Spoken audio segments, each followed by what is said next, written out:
कहानी की शुरुआत में हमें नरेटिंग वॉइस बताती है कि हमारे इस विशाल और कभी न खत्म होने वाले ब्रह्मांड में कई दुनियाएं हैं जिन्हें बैरियर से अलग किया गया।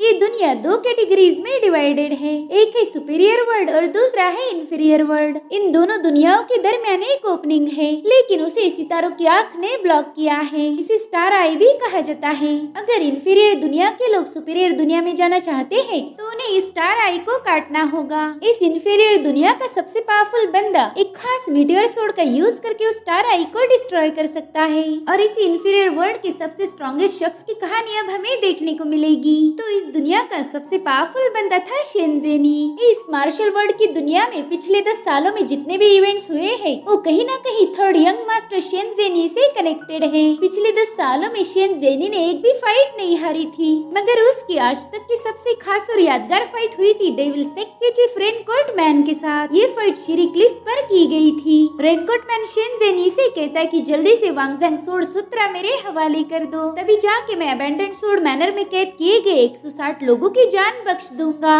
तब तक जेनी ने अपनी सोर्ड को समन कर लिया था। वो एक ही हाथ से रेनकोट मैन को तगड़ी टक्कर दे रहा था, तो रेनकोट मैन उस पर पावरफुल स्लैश अटैक कर देता है, मगर जेनी बड़ी आराम से उसे डॉज कर चुका था। जिसके बाद वो भी मल्टीपल सोर्ड्स बनाकर रेनकोट मैन को खत्म करने की कोशिश करता है। हालांकि वो बंदा उन सभी अटैक से बचते हुए अपनी पावर्स को एक करके जेनी पर एक जबरदस्त अटैक कर देता है, जिससे वो पूरा पहाड़ी इलाका हिल गया था। मगर जेनी जैसा कि वैसा था, इसलिए वो बंदा सेकंड अटैक करने चला आता है। इस बार जेनी उसकी आंख से आंख मिला रहा था। उसकी आंखों में देखकर उसके अंदर मौजूद तलवार के बारे में इंफॉर्मेशन कलेक्ट कर लेता है। जेनी सोच रहा था कि ये बंदा तो बहुत ज्यादा पावरफुल है, मगर इसके पास मीटियोर सोर्ड नहीं है जिसकी मुझे कब से तलाश थी। अब ये बंदे अपनी अपनी पावर्स का पूरा यूज कर रहे थे, जिस वजह से वहाँ की जमीन शेक होकर पहाड़ की चोटी टूट जाती है। मगर जेनी समय रहते पहाड़ से ऊपर आ गया था। अब वो दोनों आसमान में फ्लाई करते हुए फाइट कर रहे थे। उनकी सोर्ड और 30 मील दूरी से भी देखी जा सकती थी, और इसी ऑरा ने शिरी क्लिफ को ऑलमोस्ट तबाह कर दिया। भले ही रेनकोट मैन के पास डिमोनिक टेक्निक्स थी, मगर फाइनली थर्ड यंग मास्टर शेनजेनी ने उसे खत्म कर दिया। और अब ये सीन यहीं पर कट हो के हम एक बंदे को देखते हैं। दरअसल यही बंदा शेनजेनी की कहानी लोगों को सुना रहा था। वो कहता है कि इस फाइट के बाद शेनजेनी ने कभी भी अबैंडन सोर्ड मैनर के बाहर पांव नहीं रखा। कुछ लोग कहते हैं कि मास्टर शेनजेनी बुरी तरह से घायल हो गए थे, और कुछ लोगों का मानना है कि अब मास्टर शेनजेनी में मार्शल वर्ल्ड की दुनिया को जीतने की दिलचस्पी नहीं रही, क्योंकि वो एक यूनिक और बेमिसाल कल्टीवेटर बन चुके हैं। तभी एक बंदी कहती कि मास्टर शेनजेनी बहुत ही ज्यादा हैंडसम और स्ट्रॉन्ग है, मुझे पता है कि वो ठीक होंगे। तभी दूसरा बंदा कह रहा था कि मुझे तो ऐसा नहीं लगता, मेरे ख्याल से मास्टर शेन बुरी तरह से घायल हो चुका है, और इसी वजह से वो मेंशन से बाहर भी नहीं निकलता। उसकी बातें कुछ बंदों ने सुन ली थी। वो कहते कि मास्टर शेन ने इस दुनिया से ईवल को खत्म किया है, तो तुम उनके बारे में बकवास नहीं कर सकते।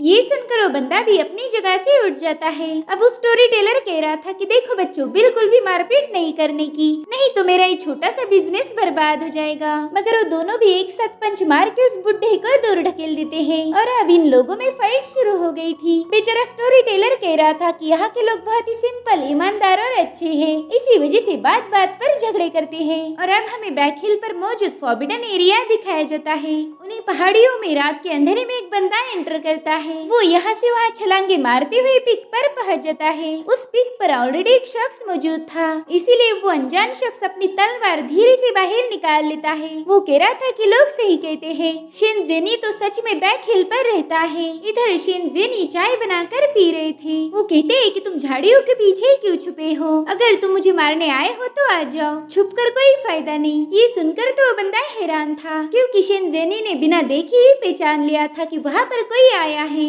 इस बंदे का नाम था फौजियान। अब मास्टर शेन उससे कहते कि तुम्हारी सोर्ड कॉन्शियंस से मुझे पता चल रहा है कि तुम अनइंटेंशनल किलिंग सोर्ड को कल्टीवेट करते हो, और ये लंके टेम्पल की खास टेक्निक है। तुम्हारे पास बहुत ही स्ट्रॉन्ग और सॉलिड कल्टीवेशन बेस है, जिससे पता चलता है कि तुम बहुत ज्यादा प्रैक्टिस करते हो, मगर अफसोस तुम दिल से अच्छे नहीं हो। ये सुनकर फौजियान को गुस्सा आ गया था। शेन उससे कहते कि कि तुम यहाँ से ही चले जाओ और मैं ऐसा प्रिटेंड करूंगा कि मैंने तुम्हें देखा ही नहीं। यकीन मानो इसी में तुम्हारा फायदा है। मगर वो बंदा उसके पास जाकर कहता है कि मैंने आपके बारे में बहुत चर्चे सुने हैं, तो मैं आपसे बिना मिले या आपको बिना देखे कैसे जा सकता हूँ। और तभी शेनज़ेनी उसकी आंखों में देखकर उसकी इनर सोड के बारे में जान लेते हैं। दरअसल उसकी सोड वज्रा मटेरियल से बनी हुई थी, मगर ये भी मीटियोर सोड जैसी नहीं थी। शेनज़ेनी उससे कहती कि बच्चे तुम्हारी सोड बहुत रेयर है, मगर इसे तुमने लालच और ख्वाहिशों से जहरीला कर दिया। इधर फूजियान भी अपनी डिवाइन आइज से शेनज़ेनी को चेक करता है। वो कहता है कि मुझे भी अभी पता चला कि आपकी कोर डिस्ट्रॉय हो चुकी है और आपके वेंस ब्रोकन है। आप तो बहुत ज्यादा पेन में होंगे। और था भी कुछ ऐसा ही, क्योंकि मास्टर शेनज़ेनी व्हील चेयर पर बैठे हुए थे। तभी फूजियान उनसे कहता है कि मैं अभी आपको खत्म करके इस दर्द से छुटकारा दिला दूंगा और फिर मैं इसी मेरिट को हासिल करके हेवनली रैंक पर पहुंच जाऊंगा।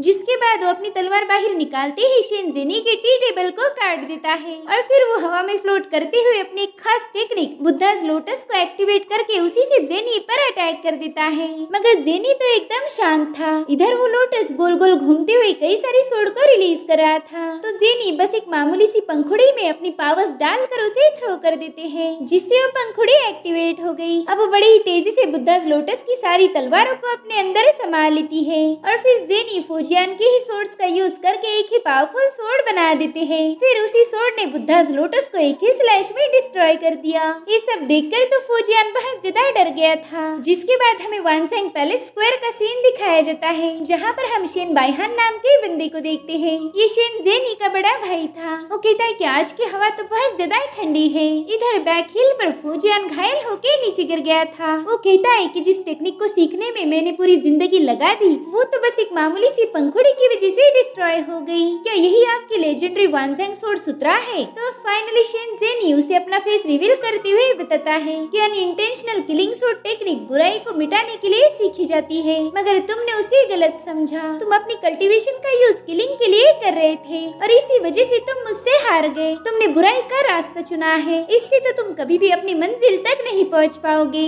ये सुनकर फूजियान रोने लगता है। वो कह रहा था सीनियर, मैंने 20 साल कड़ी मेहनत की है, मगर मेरी वो मूव किसी काम की नहीं थी। जिसके बाद वो मरने के लिए अपनी गर्दन आगे कर देता है। इधर मास्टर शेन ने भी उस बंदे की ही तलवार उठा ली थी। उसके गले के पास वो स्वॉर्ड लेके जाते हैं, मगर लास्ट मोमेंट पे उन्होंने अपना इरादा बदल दिया। वो कहते जाओ और चिहांग माइंड स्किल को प्रैक्टिस करो। तुम 3 सालों तक ना ही किसी चीज में जल्दबाजी करोगे और ना ही तुमने किसी को मारना है, और फिर देखना तुम कैसे ब्रेक थ्रू कर लोगे। इतना कहकर वो दोबारा से क्लिफ की तरफ जाने लगते हैं। फूजियान की तो इस इंसिडेंट से आंखें खुल गई थी। वो रोते हुए कह रहा था कि सीनियर, आपको तो खुद गौतम बुद्धा ने मुझे इनलाइटन करने के लिए भेजा है, मैं आपको फॉलो करना चाहता हूँ। जिसके बाद वो अपना सिर पटक के कह रहा था कि मैं अपनी गलतियों को सुधार दूंगा, लेकिन प्लीज आप मुझे अपना डिसाइपल बना लीजिए, प्लीज आप मेरे टीचर बन जाओ। शेन देखते कि अरे ये बंदा तो फूट फूट के रो रहा है और उन्हें रोना धोना बिल्कुल भी पसंद नहीं था, तो कहते कि जाओ अब यहाँ से। जिस पर फूजियान कहता कि ठीक है सीनियर, मैं नेक्स्ट टाइम आके दोबारा से आपसे माफी की भीख मांगूंगा।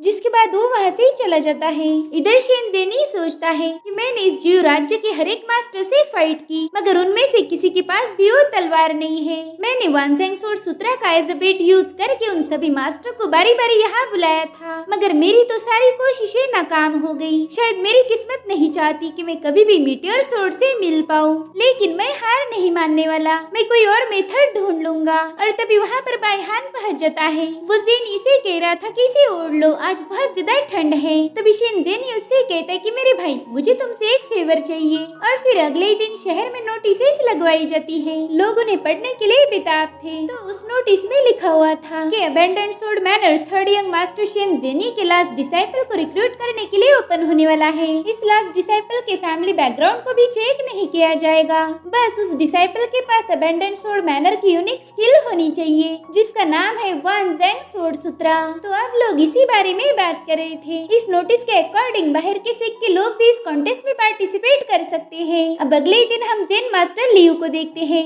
ये लंके टेम्पल के लीडर है। वो कह रहे थे कि लियांग सेक्ट तो हमेशा ही खुद के टेक्निक्स पर घमंड करता आया है। जिसके बाद वो लियांग सेक्ट के लीडर चीहू से पूछते कि आप यहाँ पर क्या कर रही हो, जिस पर वो कहती कि तुम लंके टेम्पल वाले मॉन्क्स यहाँ पर वानसेंग सोर्ड सूत्रा के लिए आए हो और हम भी उसी के लिए यहाँ आए हैं। तो लियो उससे कह रहा था कि मेरे होते हुए तुम्हें तकलीफ उठाने की क्या जरूरत है, जिस पर चियो कह रही थी कि तुमने माला जपने पर ध्यान देना चाहिए। अगर मुझसे पंगा लोगे तो बेवजह मारे जाओगे, फिर तुम्हारी बेइज्जती होगी वो अलग बात है। तुम्हारी सोच सुतरा को हासिल करने की उम्र अब गुजर चुकी है। ये सुनकर इन दोनों से एक में झगड़े लगने ही वाले थे, तभी वहाँ पर हम एक क्यूट सी लड़की को देखते हैं जो फुरफुर की आवाज निकालते हुए नारियल का पानी पी रही थी और इसी आवाज की वजह से सभी लोग डिस्टर्ब हो जाते हैं। इस बंदी का नाम था यान। तभी उसकी बड़ी बहन शियार उसके सिर पर चमाट मारते हुए कह रही थी कि तुम्हें जरा सी भी तमीज नहीं है। शियार यान की धुलाई कर रही थी और इसी चक्कर में वो नारियल उड़ के सीधा जेन मास्टर लियो के टकले पर खाली हो जाता है, जिस वजह से इन लोगों में और ज्यादा तनाव बढ़ गया था। मगर यान एक नया नारियल पानी पीना शुरू कर देती है। ये देखकर शियार उससे कह रही थी कि तुम मेरी छोटी बहन हो, मगर तुम्हारी इतनी भी औकात नहीं कि लियांग सेक की हेड की पोजीशन के लिए तुम मेरे साथ फाइट करो।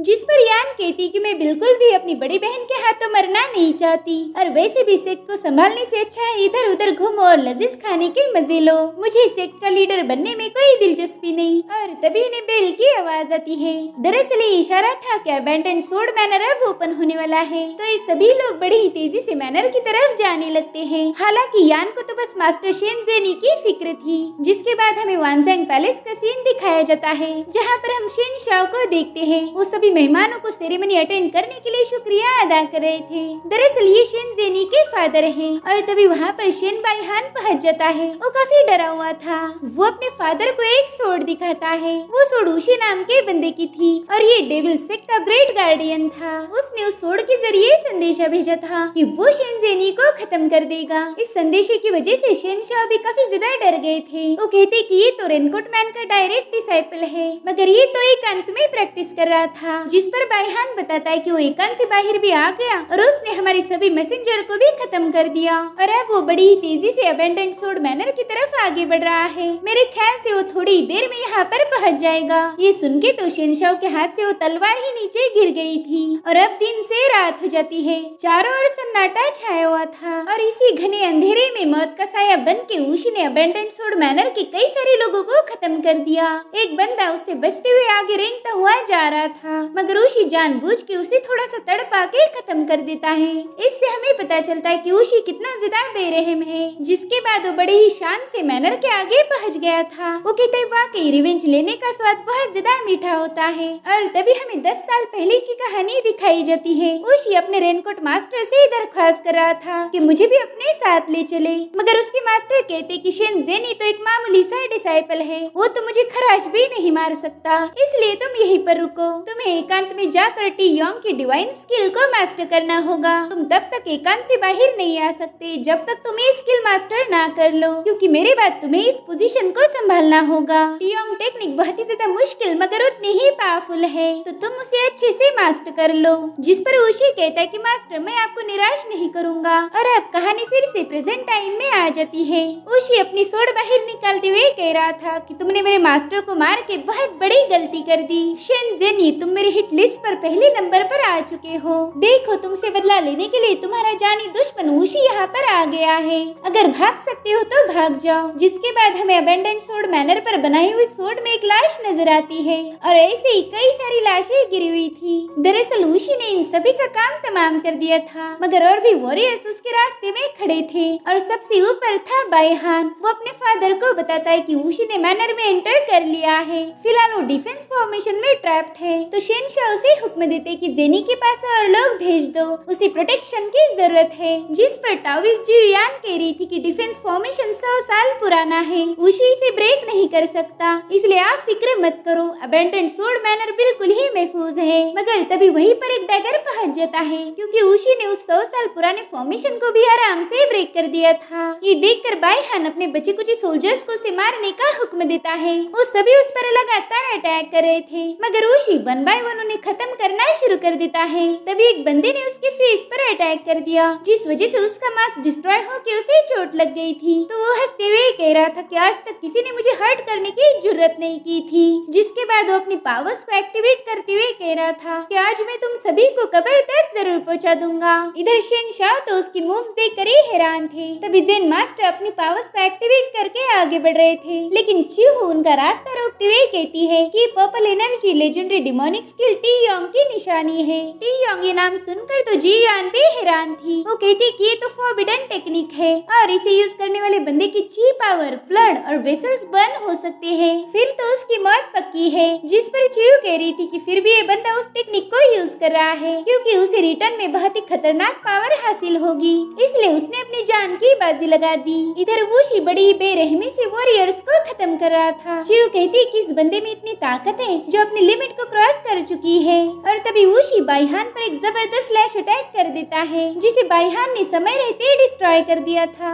मगर फिर भी उससे घायल होकर नीचे गिर जाता है। जिसके बाद वूशी अपनी सोड की टिप पर खड़ा होकर कह रहा था कि शेनजेनी को मेरे हवाले कर दो, पहले तो मैं उसे और फिर अबेंडन सोड मैनर के सभी लोगों को खत्म करके मेरी मास्टर की आखिरी ख्वाहिश को पूरा करूंगा। इधर चिहू शेनशाओ से कह रही थी कि इस बंदे के पास टी योंग की टेक्निक है, हम इसका मुकाबला नहीं कर सकते। अब तो हमें थर्ड यंग मास्टर शेनजेनी को बुलाना ही होगा, नहीं तो हम सब मारे जाएंगे। जिस पर वूशी उनके पास जाते हुए कह रहा था कि शेनजेनी को तो भूल ही जाओ, अगर आज कोई इमॉर्टल भी खुद आसमान से धरती पर आ जाए तो इमॉर्टल भी तुम्हीं लोगों के साथ दफन हो जाएगा, मगर इससे पहले कि वो इन लोगों पर हमला कर पाए जेन मास्टर लियो ने उसे एक ही पंच में पीछे पुश कर दिया था। और तभी वहाँ पर एंट्री होती है शेनजेनी की। वो अपने व्हील चेयर पर बैठ के वहाँ पर पहुँच गया था। ये सभी लोग उसे व्हील चेयर पर देख के हैरान थे। वो पूछते कि यंग मास्टर व्हील चेयर पर क्यों है, जिस पर शिनशाओ कहते कि अब ये सीक्रेट रिवील हो चुका है। उसी कहते हो देखो तो कौन आया है। फाइनली शेनजेनी का दीदार हो ही गया, जिसके बाद वो जोर जोर से हंसने लगता है। वो कह रहा था कि मैं इतने सालों से यही सोच रहा था कि तुम बाहर क्यों नहीं आते, मगर आज पता चला कि मेरे मास्टर ने तो तुम्हें अपाहिज बना दिया। उसे देखते ही शेन कहते कि तुम्हारी सोड खून की प्यास की वजह से बेकार हो चुकी है, अब तो बस ये दूसरी सोड्स को फोर्स करने के काम आएगी। इधर वुशी कह रहा था कि मुझे पूरा की पूरा अबेंडन सोड मैनर मेरे मास्टर के साइड में कब्र में दफन चाहिए। जिसके बाद वो अपनी पावर्स को रिलीज करना शुरू कर देता है। उसने डिमोनिक बोन 1000 सोल किल को एक्टिवेट कर दिया था। इधर जेन मास्टर भी अपने बीड नेकलेस को एक्टिवेट करके उसके अटैक को काउंटर करना शुरू कर देते हैं। उन दोनों की मूव्स आपस में टकरा कर बहुत ही पावरफुल ऑरा रिलीज कर रही थी। इधर वुशी कहता है कि मास्टर फाइनली आज मैं आपका बदला लूंगा। शेनजेन ये देखता है कि मास्टर की मूव फेल होने वाली है, इसलिए वो बस अपनी हल्की सी पावर उसमें डाल देता है, जिससे वुशी का डिमोनिक स्कल डिस्ट्रॉय होके वो नीचे गिर जाता है। मगर शेनजेनी ने अपनी पावर्स का यूज किया, ये बात किसी को पता नहीं थी। शेन ये खुद से ही कह रहा था कि हमारी इस दुनिया के सभी कल्टीवेटर्स मुनाई की स्पिरिचुअल पावर का यूज करके ही कल्टीवेट करते हैं, मगर इसमें ऐसी फॉरबिडन टेक्निक भी शामिल होगी, ये मुझे पता नहीं था। साथ ही यहाँ के लोगों को पता नहीं कि उनमें जो पावर्स है वो उन्हें मून से ही मिलती है। अब जेन मास्टर लियो सबसे पूछ रहा था कि तुम लोग ठीक तो हो ना? देखो मैंने अपनी पूरी लाइफ कल्टीवेशन को सौंप दी और आज मुझे लगता है कि मैंने काफी अच्छी प्रोग्रेस की है। दरअसल इस बंदे को पता ही नहीं था कि शेनजेनी ने उसकी मदद की थी। जिसके बाद ये लोग उसी के पास चले जाते हैं। चिहू उसे चेक करके बता रही थी कि इसकी वेंस डिस्ट्रॉय हो गई है, मगर इसका दिल अभी भी धड़क रहा है, यानी कि ये बंदा सरवाइव कर लेगा। जिसके बाद शेनशाओ उसी को कैद करने का हुक्म देते हैं। अभी सभी लोग जेन मास्टर का शुक्रिया अदा कर रहे थे। जियान भी कहती कि वो टी योंग टेक्निक को यूज कर रहा था, मगर आपने तो उसे एक ही मूव में हरा दिया। मानना पड़ेगा लंके टेम्पल का लीडर वाकई पावरफुल है। तो जेन मास्टर हंसते हुए कह रहा था कि डेविल सेक को एलिमिनेट करना हमारा फर्ज है, इसलिए मेरा शुक्रिया अदा करने की जरूरत नहीं। ये सब सुनकर शेनजेनी वहाँ से वापस जा ही रहा था कि तभी जेन मास्टर लियो कहती कि मैं आप सभी से एक इम्पोर्टेंट टॉपिक पर बात करना चाहता हूँ। देखो हमारी दुनिया की सबसे पावरफुल और यूनिक टेक्निक है वानजैंग सोर्ड सूत्रा, और अब हमारे थर्ड यंग मास्टर शेनजेनी पहले जैसे स्ट्रॉन्ग नहीं रहे तो डेविल सेक के लोग हमारे पक्के दुश्मन बन जाएंगे। वो इस सोर्ड सूत्रा को छीनने की पूरी कोशिश करेंगे। जिस पर जियान भी कह रही थी कि अगर आज जेन मास्टर हमारी मदद नहीं करते तो शायद अबेंडन सोर्ड मैनर मिट्टी में मिल जाता। आज डेविल सेक ने हम पर पहला अटैक किया था, लेकिन वो दोबारा से अटैक जरूर करेंगे और अगली बार बस वो एक ही बंदे को नहीं भेजेंगे बल्कि उनकी पूरी सेना आएगी। शेनजेनी चुपचाप से उनकी सारी बातें सुन रहा था। तभी चिहू शेनशाओ से कह रही थी कि मैंने सुना था कि वानजैंग सोर्ड सूत्रा का आधा हिस्सा अबेंडन सोर्ड मैनर के फाउंडर के टूम में छुपाया गया है। क्या ये बात सच है? तो कहते हैं हाँ, मगर वहाँ पहुँचना आसान काम बिल्कुल नहीं। हमारे फाउंडर ने वहाँ पर एक पजल बिछाया था, जो भी बंदा उसे सॉल्व कर पाएगा उसे ही वो सोर्ड सूत्रा हासिल होगा।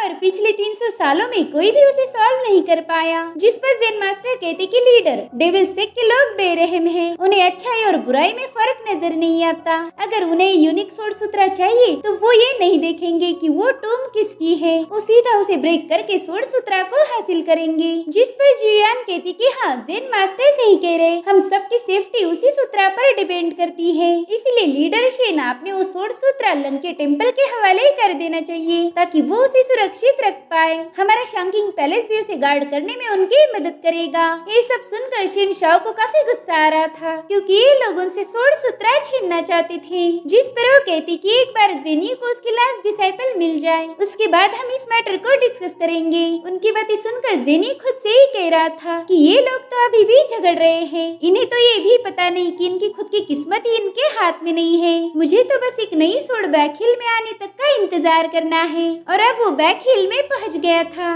और तभी एक दूसरा बंदा भी वहाँ पर आ जाता है। वो कहता है जेनी, फाइनली तुम मुझे अकेले मिल ही गए। मैं उसी जैसा बेवकूफ तो बिल्कुल नहीं जो अबेंडन सोर्ड मैनर में अकेले ही घुस जाऊं। जिसके बाद वो बंदा बड़ी ही तेजी से आगे बढ़ रहा था। वो कहता है कि जल्दी से वानजैंग सोर्ड सूत्रा मेरे हवाले कर दो और तब जाके मैं शायद तुम्हें जिंदा छोड़ दूं। दरअसल ये डेविल असैसिन था। वो तुरंत ही अपनी खास move pear flower in the storm को एक्टिवेट करके जेनी पर अटैक कर देता है। जेनी देखता है कि लाखों सोर्ड्स उसकी तरफ अटैक करने आ रही है, इसीलिए वो सिर्फ अपनी थोड़ी सी पावर का यूज करता है और इस हल्की सी पावर से वो सभी सोर्ड उसी बंदे की तरफ मुड़ जाती है जिसने उन्हें क्रिएट किया था। और फिर अपने मूव से वो बंदा एक ही सेकंड के अंदर बुरी तरह से घायल हो गया। वो मरने से पहले बस इतना ही कह पाता है कि ये तो इम्पॉसिबल है और इसी के साथ उसका काम तमाम हो जाता है। अब हमें अगले दिन की कहानी दिखाई जाती है। जेनी अपने मैनर में बैठा हुआ था, तभी उसके फादर बाई खान से कहते हैं कि हमने जेनी की सारी ख्वाहिशों को पूरा करना है, उसे कोई सवाल पूछा नहीं जाना चाहिए। जिस पर बाई खान भी अग्री था। जिसके बाद शेनशाओ मैनर के बाहर आ जाते हैं। वहाँ पर डिसाइपल्स की भीड़ लगी थी। इनमें लंके टेम्पल का फौजियान भी मौजूद था। अब शेनशाओ इन सभी को बताते हैं कि मेरा बेटा जेनी तुम्हें में से किसी एक बंदे को अपना लास्ट डिसाइपल सिलेक्ट करेगा। ये सभी डिसाइपल्स इस कॉन्टेस्ट के लिए बहुत ज्यादा एक्साइटेड थे और अब उन्हें एक प्लेटफॉर्म के पास लाया जाता है। वो कह रही थी, अरे ये जगह तो बहुत छोटी है, यहाँ पर तो हम फाइट भी नहीं कर सकते। जिस पर बाई हान कह रहा था कि तुम्हें फाइट नहीं करनी, हमें बस उसी डिसाइपल को ढूंढना है जो शेन जेनी को पसंद आएगा। हम देखते कि वहाँ पर एक कर्टेन लगा हुआ है और उसी के पार जेनी बैठा हुआ था, लेकिन डिसाइपल्स उसे देख नहीं सकते थे। जिसके बाद डिसाइपल्स वन बाय वन जाकर अपनी स्किल शो करना शुरू कर देते हैं। जेनी उन सभी को देख के बोर हो रहा था कि तभी वहाँ पर शियार पहुँच जाती है। वो अपनी खास मूव फेरी टाई ची को शो करती है, जो कि बहुत ही ज्यादा पावरफुल थी और इसी मूव ने जेनी का ध्यान अपनी ओर खींच लिया। वो अपनी डिवाइन आइज की मदद से शियार की बॉडी में मौजूद सोर्ड को चेक करता है, जो कि उसे बहुत ही दिलचस्प लगी थी। अब बाई हान कह रहा था कि सभी डिसाइपल ने अपनी स्किल शो कर दी है, सिवाय लियांग सेक के यान ने। चलो यान, तुम भी अपनी पावर्स दिखा दो। यान तो इसमें पार्टिसिपेट नहीं करना चाहती थी, मगर उसकी मास्टर चिहू उसे इशारे में बताती है कि उसे ये करना होगा। इसीलिए यान भी प्लेटफॉर्म पर चली जाती है, मगर हवा से उसका फ्रॉक उड़ रहा था, इसीलिए सभी डिसाइपल्स उसका मजाक उड़ाना शुरू कर देते हैं। यान तो उन पर बहुत ज्यादा गुस्सा हो गई थी, तो गुस्से में ही अपनी फेरी टाइची टेक्निक को शो करती है, मगर उसकी वो मूव भी फेल हो गई, जिस वजह से सभी लोग उस पर हंस रहे थे। चिहू और शियार भी सोचते कि इसका तो कुछ नहीं हो सकता। अब यान वहाँ से मायूस होकर जा ही रही थी कि तभी बाई हान उससे कहता है कि मेरी प्यारी दोस्त, तुम नेक्स्ट राउंड के लिए क्वालिफाई हो चुकी हो, इसीलिए तुम्हें मेरे साथ चलना होगा। जिसके बाद कुछ गिने चुने डिसाइपल्स को एक कमरे के सामने लाया जाता है। यान खुद से ही कह रही थी कि पता नहीं मुझे यहाँ पर क्यों लाया है, शायद यंग मास्टर जेनी से कोई गलती हो गई। जेनी उसी कमरे के अंदर थे। वो एक डिसाइपल को रूम में बुला लेते हैं, मगर वो जाते ही अपने मुंह के बल गिर गया था। इससे पता चलता है कि ये लोग कितने ज्यादा नर्वस थे। अब वो बंदा अंदर जाके दरवाजा लगा लेता है। थोड़ी देर बाद वो मायूस होके बाहर बाहर आ गया था और यही सेम हाल दूसरे डिसाइपल का भी हुआ था, जिनमें शियार भी शामिल थी। और सबसे आखिर में जेनी यान को अंदर बुला लेता है। रूम के अंदर एंटर करते ही वो एक इल्यूजन में चली जाती है। एक वीरान पड़े हुए शहर में वो अकेली थी और तभी उसके सामने एक डीमन आ जाता है। उसे देखकर ही यान ने भागना शुरू कर दिया था, मगर तभी वो देखती कि वहाँ पर एक छोटी बच्ची है। वो अपनी माँ और बड़ी बहन को पुकार रही थी। तभी यान देखती कि वो डीमन उस बच्ची को खत्म करने ही वाला था। वो सोचती है कि अब उसने किसको बचाना चाहिए, खुद को या फिर उस बच्ची को। जिसके बाद उसने फैसला किया। वो बड़ी ही तेजी से उस डीमन की तरफ भाग रही थी। साथ ही उसने अपनी पावर्स को भी एक्टिवेट कर दिया, जिसके बाद वो सीधा उस डीमन पर जंप लगा के उसे खत्म करने ही वाली थी। मगर तभी यान की आंखें खुल जाती है। वो सीधा जेनी की उंगली को टच कर रही थी, यानी कि इल्यूजन में दिखने वाला डीमन खुद जेनी थे। वो उससे कह रही थी कि सीनियर प्लीज मुझे माफ कर दीजिए, मैं आपको बिल्कुल भी हर्ट नहीं करना चाहती थी। मगर जेनी तो अपनी खतरनाक डिवाइन आई से उसके अंदर मौजूद सोर्ड को चेक कर रहा था। वो कहते हैं कि ये तो मीटियोर सोर्ड है, ये वही सोर्ड है जिसकी मुझे सालों से तलाश थी, मगर मैंने अपनी स्पिरिचुअल पावर से इसे वॉश करके भी ये साफ नहीं हुई, इस पर अभी भी जंग लगा है। इधर यान भी मायूस होकर बाहर आ गई थी। वो कहती पता नहीं मैंने यंग मास्टर पर अटैक क्यों किया होगा, जिसके बाद वो रोने लगती है। वहीं पर जेनी कह रही थी कि शायद मेरी स्पिरिचुअल पावर ये नहीं चाहती कि मैं अपनी पावर से इस सोर्ड की जंग हटाऊं। पहले तो मैं इस दुनिया के मास्टर्स की जिंदगी और मौत का फैसला भी खुद ही लिया करता था, तब मैं बहुत ज्यादा पावरफुल था, मगर अब नहीं। जिस दिन भी मैं मीटियोर सोर्ड को दोबारा से हासिल करूंगा, मेरी सारी पावर्स वापस लौट आएगी और फिर मैं इस चांद को भी काट दूंगा। अब रात के समय परीक्षा का रिजल्ट नोटिस बोर्ड पर लगाया जाता है। यान भी वहाँ पर पहुँच गई थी। इधर सभी डिसाइपल्स उस नोटिस पर लिखा हुआ नाम देखकर शॉक थे।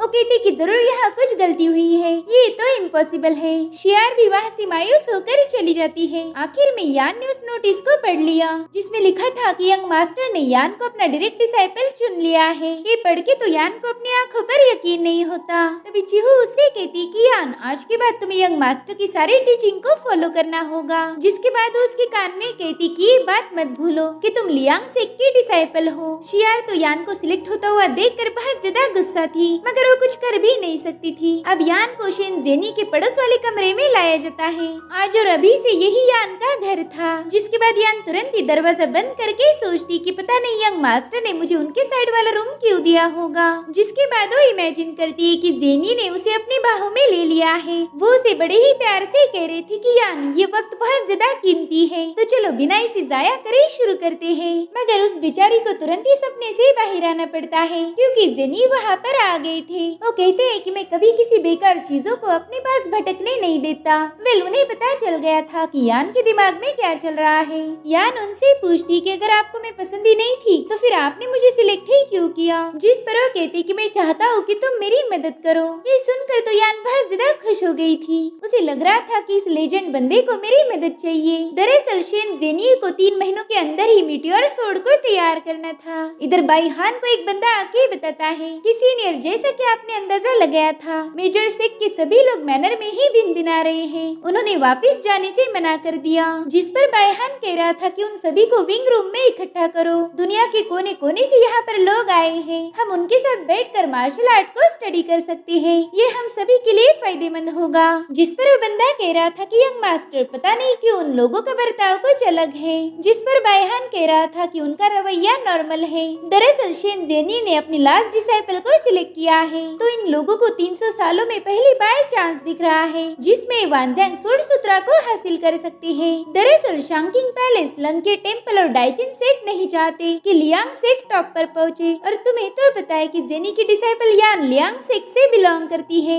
फिलहाल तो सभी लोग लियांग के चीफ चिहू के साथ दोस्ती करना चाहते हैं, मगर फिर वो उसी पर हमला करने की प्लानिंग करेंगे। ये सुनकर वो बंदा डर गया था। वो कहते सीनियर इससे तो हमारा मैनर भी खतरे में पड़ जाएगा। जिस पर बाईहान कहते कि फिक्र नहीं करो मैं हूँ ना। तो बंदा तुरंत ही मेहमानों को विंग रूम में इकट्ठा करने चला जाता है। बाईहान को इस मोमेंट पर अपनी सिस्टर युनलान की बहुत ज्यादा याद आ रही थी। वो कहता है युनलान 10 साल बीत चुके हैं, मेरे ख्याल से जेनी अब ट्रायल का डोर ओपन करेगा और वही तुम्हें घर वापस ला सकता है। अब अगले ही दिन से यान की ट्रेनिंग शुरू हो गई थी। जेनी उसे एक ही स्लैश में लोहे को काट के दिखा रहा था, जिसे देख कर वो बहुत ज्यादा इम्प्रेस हो जाती है। अब जेनी उससे कहती कि चलो अब तुम ट्राई करो। तो यान जोर से चिल्ला के अपनी पूरी ताकत लगाकर उस भूत को काटने की कोशिश करती है, मगर वो तो बस उस पे एक खराश मार देती देती है। तो जेनी उससे कहती कि मुझे देखकर बिल्कुल भी ताज्जुब नहीं हुआ, क्योंकि मुझे तो पहले से ही पता था कि तुम्हारी स्वॉर्ड स्किल एकदम बेकार है। तो शर्मिंदा होते हुए कह रही थी कि माफ करना मास्टर, देखो मैं बहुत ज्यादा स्ट्रांग हूँ, लेकिन पता नहीं क्यों ये बुत मेरे से नहीं कटा।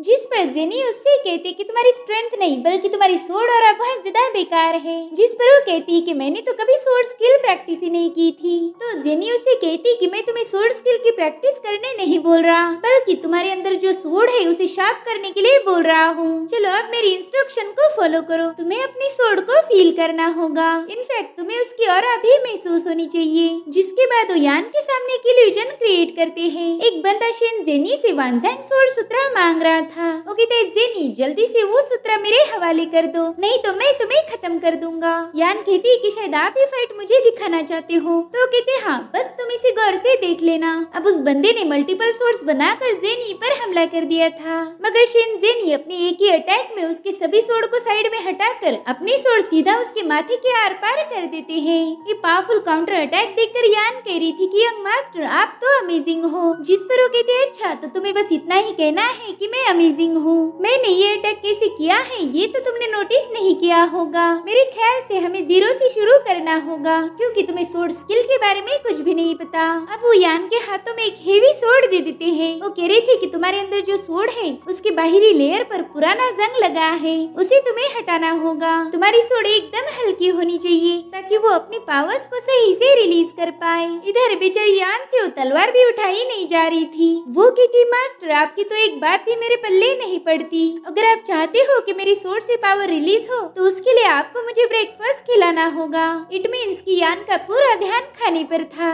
अब बड़ी मेहनत करने के बाद यान ने जैसे तैसे उस स्वॉर्ड को उठा लिया था, मगर तभी एक चिड़िया उसके पास आ जाती है। यान उससे कह रही थी कि नाना प्लीज इस पर मत बैठना, मगर वो चिड़िया तो उसी हेवी स्वॉर्ड पर बैठ जाती है और उसी के वेट से बेचारी यान धड़ाम से नीचे गिर जाती है। शेन जेनी तो बस उसकी हालत देखकर चाय के मजे ले रहे थे। अब अगले दिन की प्रैक्टिस स्टार्ट हो जाती है। जेनी यान की तरफ पत्थर फेंकने लगते हैं और वो अपनी लाइट वेट वाली स्वॉर्ड से उन्हें दूर कर रही थी। वो खुश होकर कहती कि मास्टर मैं तो इसमें माहिर हूँ। इसलिए जेनी ने अपने पत्थरों की क्वांटिटी बढ़ा दी। अब उस पर एक नहीं बल्कि कई सारे पत्थर एक साथ हमला कर रहे थे। कुछ को तो यान दूर फेंक रही थी और कुछ उसे हिट हो रहे थे, जिस वजह से वो अपने मास्टर का नाम ले लेके चिल्ला रही थी। दरअसल यान की स्पीड कम होने की वजह से वो इतने तेजी से आने वाले पत्थरों को डॉज नहीं कर पाती। जेनी उस पर पत्थर फेंकते हुए बताते हैं कि तुम्हारे अंदर की स्वॉर्ड पर जंग के घाव बने हैं, तो उसे हमें स्पीड और एक्यूरेसी का यूज करके पॉलिश करना होगा। जिसके बाद हम यान को देखते हैं। वो तो जेनी ने फेंके हुए पत्थरों के ढेर के नीचे दब गई थी,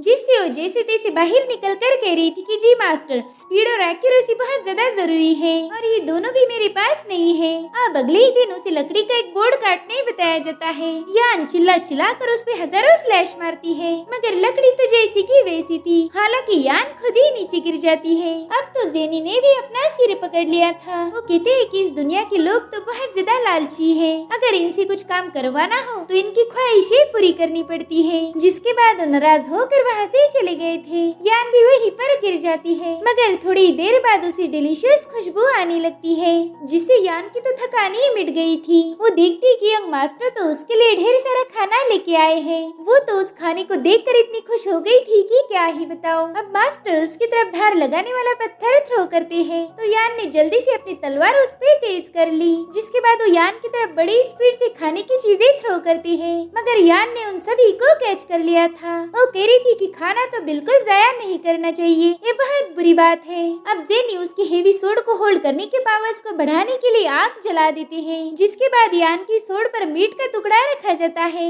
यान को उस मीट को बिना गिराए पकाना था, अगर मीट गिर गया तो उसे खाना नहीं मिलेगा। मगर कल तक जो लड़की चिड़िया के वजन को भी झेल नहीं सकती थी, वही आज लालच में आकर बड़े से मीट के टुकड़े को हेवी स्वॉर्ड पर पका रही थी। और यही होता है लालच का असली पावर। अब अगले दिन उसे दोबारा से पुतले को काटना था, जिसके लिए यान बिल्कुल भी श्योर नहीं थी, मगर जेनी कहती कि एटलीस्ट तुम ट्राई तो कर ही सकती हो। और फिर क्या, यान ने एक ही स्लैश में उस पुतले को काट दिया, जिससे वो बहुत ज्यादा खुश हो गई थी। जेनी को भी इससे थोड़ा सा दिलासा मिल गया था, मगर वो देखते कि बेवकूफ लड़की बस मैंने कर दिखाया, ओहो मैंने ये कर दिखाया के रट लगाई थी। अगले सीन में हम बायहान को देखते हैं, जो अपनी सिस्टर युनलान के मेमोरियल टैबलेट को क्लीन करते हुए उसे याद कर रहा था। और तभी वहाँ पर शेन शहंशाह आ जाते हैं। वो कह रहे थे कि उस मनहूस दिन को 10 साल बीत गए हैं। उसी दिन मेरी बेटी गायब हो गई और मेरा बेटा जेनी बुरी तरह से घायल हो गया, मगर अफसोस मैं उन्हें बचा नहीं पाया। मैंने तुम्हारी माँ और हमारी शेन फैमिली के एंसेस्टर को निराश किया है। तभी बाईहान उनके सामने नील करते हुए कहते कि फादर आप फिक्र मत कीजिए,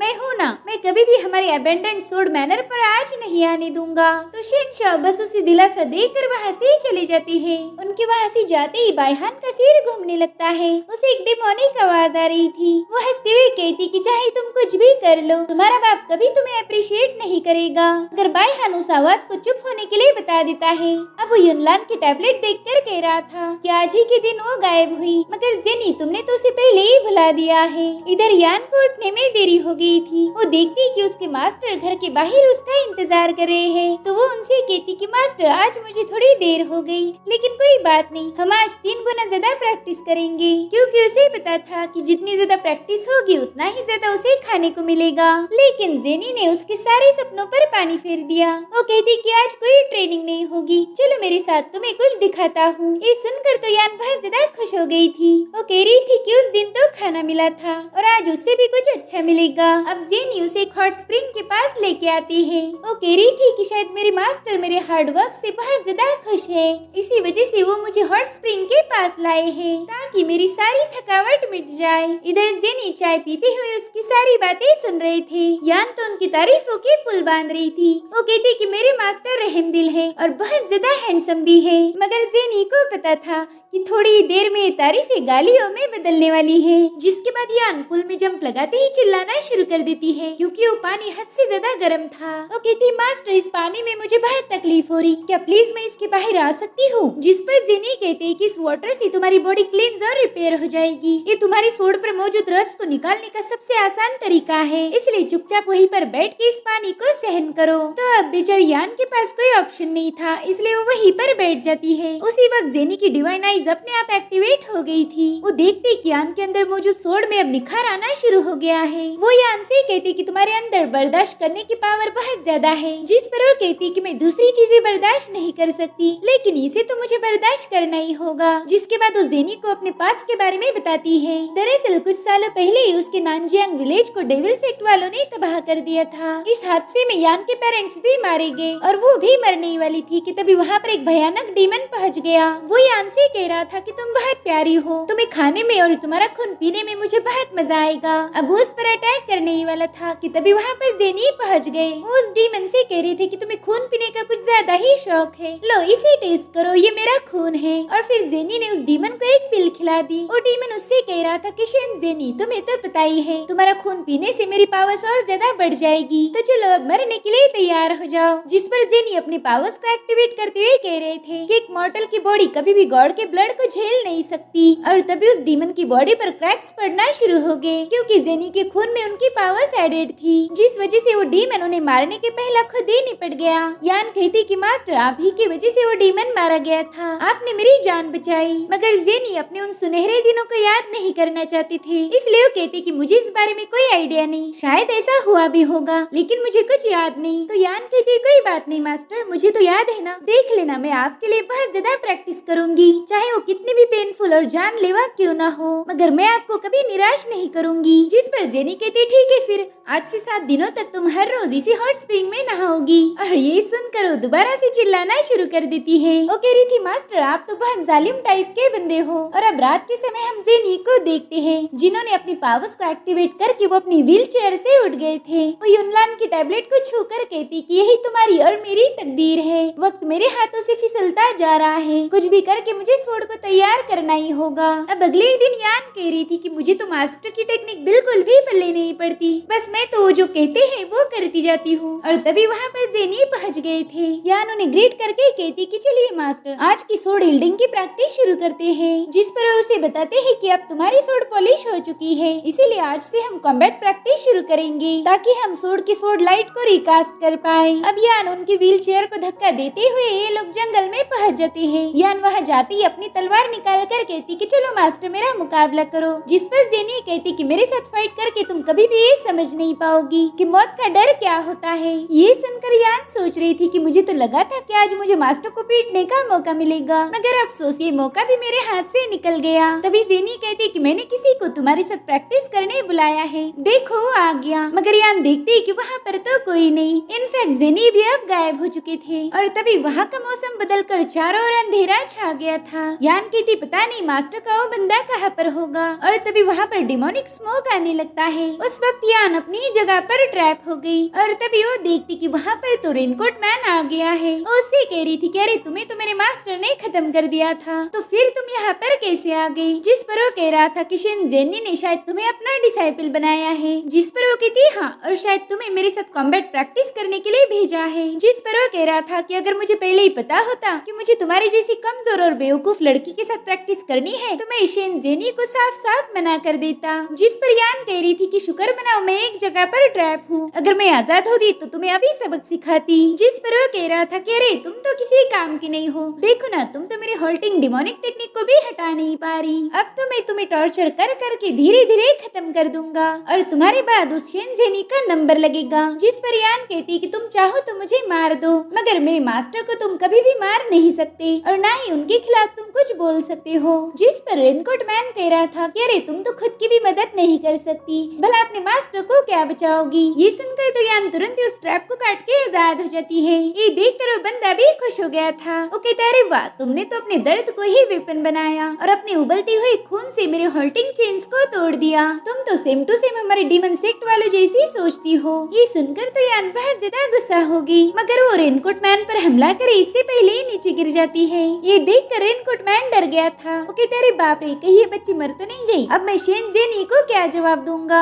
तभी जेनी वहाँ आके उसे बताती कि वो जिंदा है। जिसके बाद हमें अबैंडन सोर्ड मैनर का सीन दिखाया जाता है, जहाँ पर जेन मास्टर लियो कह रहा था कि यंग मास्टर तो घायल है, मगर आपने इतने सालों तक हमसे ये बात छुपा के रखी। शिनशाओ देखते कि वहाँ मौजूद सभी लोग उनके खिलाफ हो चुके हैं। वो कहते वाकई मुझे तुम सभी से ये उम्मीद बिल्कुल नहीं थी। जिस पर टाओइस जुयान कह रही थी कि आपका तीसरा बेटा जेनी अपाहिज हो चुका है, इसलिए आपने वानजेंग सोर्ड सूत्रा को मेजर फैक्शंस के हवाले कर देना चाहिए ताकि हम उसे महफूज रख पाए। तभी वहाँ मौजूद एल्डर डेंजो कह रहे थे कि वानजेंग सोर्ड सूत्रा हमारे अबैंडन सोर्ड मैनर से बिलोंग करता है, तो आप जैसे बाहर के लोग उसमें इंटरफेयर नहीं कर सकते। मगर जेन मास्टर कह रहे थे कि जैसे उशी ने यहाँ पर हमला किया था वैसा इंसिडेंट दोबारा से हो सकता है, और अगर वाकई ऐसा हुआ तो आपका अबैंडन सोर्ड मैनर उस ट्रेजर को सेफ नहीं रख पाएगा। जिस पर शिनशाओ कह रही थी कि मुझे पता है तुम ये सब क्यों कर रहे हो, दरअसल मेरे बेटे जेनी ने तुम्हारे सिख के डिसाइपल को रिजेक्ट कर दिया और इसी वजह से अब तुम सोर्ड सूत्रा के पीछे पड़े हो। तभी एक बंदा कह रहा था कि जेनी तो अब किसी काम का नहीं बचा,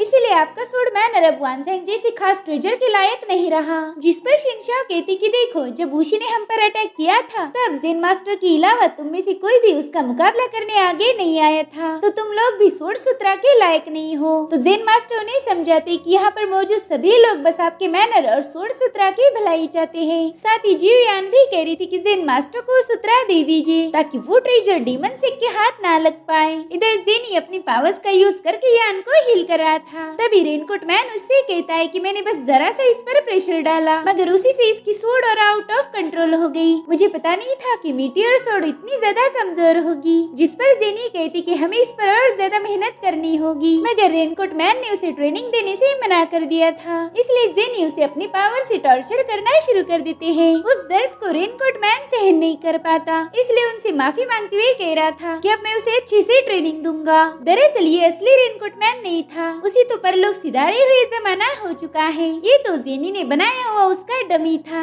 लेकिन वो खुद को रियल ही समझता है। तब तक यान भी होश में आ गई थी। वो कहती मास्टर इसे मत मारो, मैं बिल्कुल सेफ हूँ। इधर जेनी रेनकोट मैन से कह रहे थे कि अगर हमें इसे पावरफुल बनाना है तो इसे बहुत ही भयानक और डरावना एक्सपीरियंस देना होगा, मगर मुझे नहीं लगता कि ये काम तुम कर पाओगे। तभी रेनकोट मैन उन्हें बताता है कि तुम्हारे महल में ढेर सारे लोग आए हैं, तो जाओ और उन्हीं में से किसी को जिम्मेदारी सौंपो। ये सुनकर जेनी तुरंत ही मैनर के लिए रवाना हो जाती है। इधर मैनर में शिनशाओ सबको धमका रहे थे कि उनमें से कोई भी वानजेंग सोर्ड सूत्रा को हाथ नहीं लगाएगा, नहीं तो इसकी कीमत उन्हें अपनी जान देकर चुकानी होगी। मगर जेन मास्टर नहीं मानता, वो कह रहा था कि जल्दी से वो सूत्रा हमें दे दो वरना। और तभी जेनी वहाँ आकर उससे पूछती कि वरना तुम क्या कर लोगे। देखो उशी को इसलिए जिंदा छोड़ दिया ताकि वो मेरे डिसाइपल को ट्रेन कर पाए। तुम लोगों ने उशी को जिंदा रखने का बवाल करना चाहिए था, मगर तुम तो उस मामूली सोर्स सूत्रा के लिए झगड़े कर रहे हो। तभी जेन मास्टर अपनी पावर्स को एक्टिवेट करते हुए कह रहा था कि यंग मास्टर भूलो मत, मैं हेवनली रैंकिंग की 5वीं लेवल पर पहुंच चुका हूँ। अगर तुम अपाहिज भी ना होते तो भी मुझसे कभी जीत नहीं सकते थे। साथ ही जियोयान कह रही थी कि जेनी तुम तो लूले लंगड़े हो, मेरे ख्याल से तुमने चुपचाप उस व्हील चेयर पर बैठे रहना चाहिए। मगर जेनी उसकी बात नहीं मानते, वो तो आगे बढ़ चुके थे।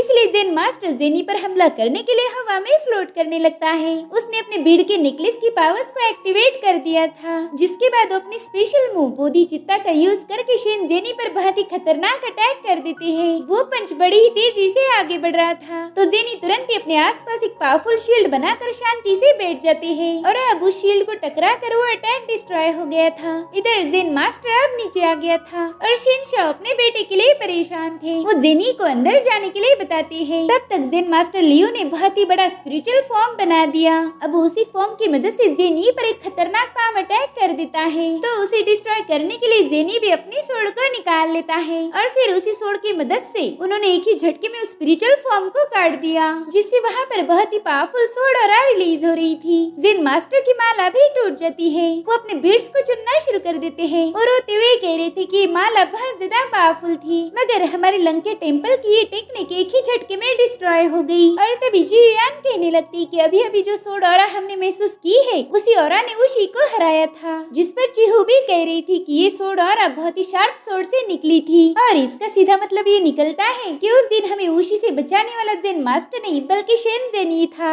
अब थोड़ी देर पहले जो लोग जेनी के खिलाफ थे वही उनकी तारीफें करने लगते हैं। वो कह रहे थे कि यंग मास्टर प्लीज हमें आपका डिसाइपल बना लीजिए। इधर शेनशाह भी कह रही थी कि मेरे बेटे तुमने हमारी शेन फैमिली की इज्जत बचा ली, मुझे तुम पर नाज है। मगर बायहान ये सब देखकर काफी ज्यादा दुखी था। शेन जेनी ने ये साबित कर दिया कि वो व्हील चेयर पर बैठ के भी पावर्स के मामले में इन सबका बाप है। और इसी के साथ ही जबरदस्त एपिसोड यहीं पर एंड हो जाता है। गाइस अगर आपको ये वीडियो जरा भी पसंद आया हो तो प्लीज इसे लाइक और एक प्यारा सा कमेंट जरूर कर दीजिए। Thank you so much for watching. Bye bye, take care.